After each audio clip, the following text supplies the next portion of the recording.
İsmət hislənib cinə. Giyək deyək Elnaz mənə xəyanət edir. İsmət! İsmət! Bir dana cəryan var, gərək deyəm bilə. Nə cəryanı? İsmət, ehsas edirəm Elnaz mənə xəyanət edir. Hər vaxt zəhvırım dərhalı mükalimədədir. Deyirəm eşiyə çıxaq, deyim mamam qoyur. Ehsas eləmədin, sən elə mütməyin o cin işığı ilə. Nə mənim evimə gəlir. Gələndə də bir dənə Allah məhkəmatı vurub dodaqlarına. Dodaqlar elə bir tuyubdur. Qaşlar elə moçetdir. Küpü də qoyubdur, az qalıb uça. Qanatdılar elə bir. Mən iştibah idilər. Elə iştibah eləsən də. İndi bir yol, get o sikkələri ver. Get.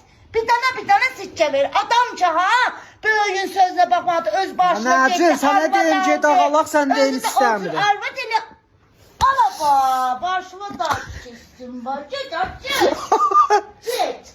İndi bir yol qalasın.